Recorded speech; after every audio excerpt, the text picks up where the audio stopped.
Yo, what's going on, guys? Welcome back to another video. So today I wanted to talk about the Google Pixel 8 and Google Pixel 8 Pro and kind of just my thoughts about watching a bunch of reviews. I don't currently have the phone, but I just wanted to talk about what I've already seen as well as what I've already read about the phone. So if this is something where you're interested in buying it, you're unsure of which phone to purchase, right? Or you're able to like trade in a device and you're thinking about getting something that's new, I want to just talk about what I've heard and my thoughts about the Google Pixel 8 and 8 Pro. So, the Google Pixel 8 and 8 Pro recently, or they will be launching this week, I believe Thursday, or within 2 hours from me, will be the official launch for the Google Pixel 8 and 8 Pro in the United States. So, what do I think so far based on the reviews? Well, I think for the majority of reviews that I've seen, I think the phone is pretty similar to what it was last year. Now, with the Google Pixel 7, there obviously was an emphasis on software, there was an emphasis on AI technology in terms of like post editing when it comes to recording and photography. Obviously, you have the whole Google Assistant. You're kind of in that Google ecosystem in terms of software. So the whole Google Suite, which obviously works really well. Google Maps, that whole kind of thing. But with the new Google Pixel 8 Pro, there's a new chip inside of it, but also there are some new features that they're trying to show with the Google Pixel 8 Pro. Marcus Brownlee showed a video and just discussed kind of these new features and what to really expect if you are going to purchase this phone. Now, a lot of the software that Google promised during their kind of conference has not and will not officially be on the phone when you purchase it. Let's say if you purchase it this week, you're not going to get all the features that were spoken and discussed during that time, which means that you're going to have to wait a few months to kind of have better, if not like software that you thought you were going to have right away. And that can kind of be a little bit upsetting for a lot of consumers, is because you were kind of promised, you had the idea that you were going to get certain software right when you got the phone, but now you're going to have to wait a little bit. In terms of post editing, so obviously we've seen videos about essentially you can draw and kind of Photoshop a lot of things in your photos, but then obviously with video there's a feature where you're able to get rid of background noise, which based on the videos that we've seen so far is not super great. Obviously in a lot of the time with these companies, that during their demo shows it's like it seems really really good and it's perfected, but it doesn't seem like that with the Google Pixel 8 Pro. I highly recommend you check out Marcus Brownlee's review because he does show like an audio test of what it sounds like with background noise, so that's something to definitely take into account. Obviously, with the the Pixel 8 Pro, there's going to be a pretty large display like last year, same display, except this one I believe can go to like 2,200 or 2,400 nits. So obviously, it's going to be a really, really, really bright screen. However, I don't think that it is going to be better than the display on the S23 Ultra.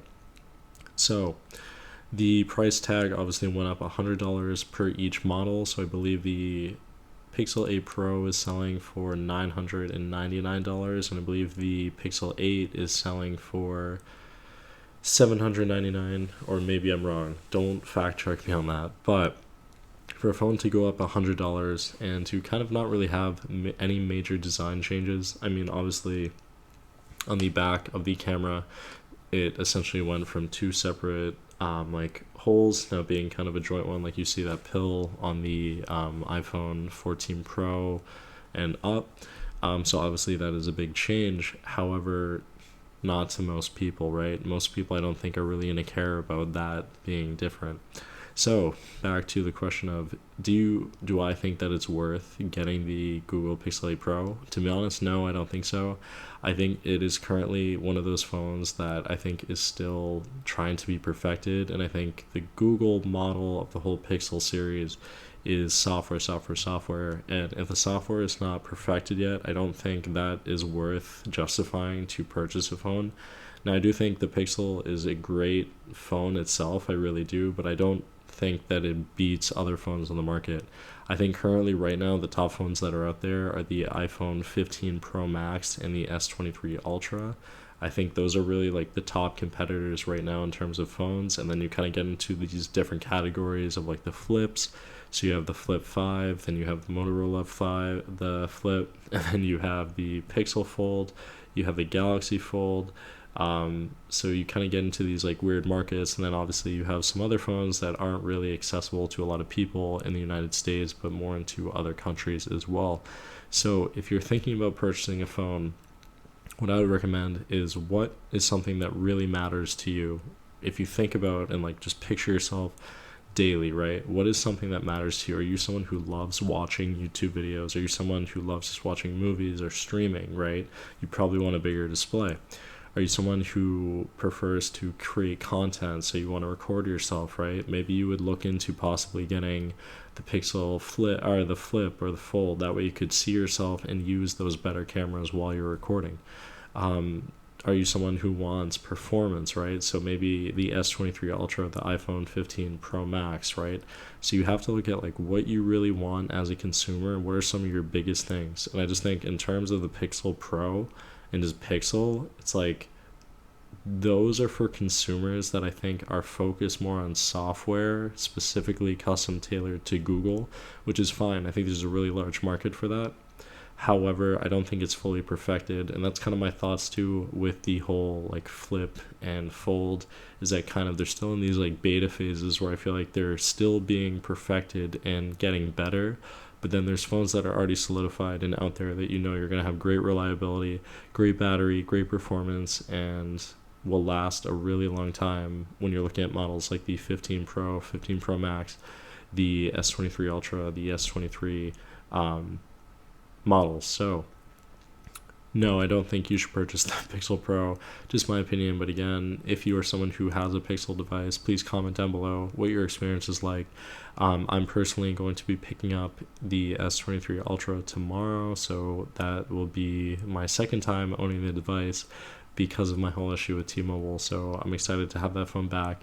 I already have a case for it, already have a screen protector for it when I had previously had the phone. So I'm excited for that. And I will let you know kind of my overall like thoughts on owning the phone. And I guess we'll kind of see where phones go within the next like few years, right? Maybe there will be a new type of phone, or maybe just the Pixel series will be perfected. Maybe iPhone will finally have a major design change in terms of their phones.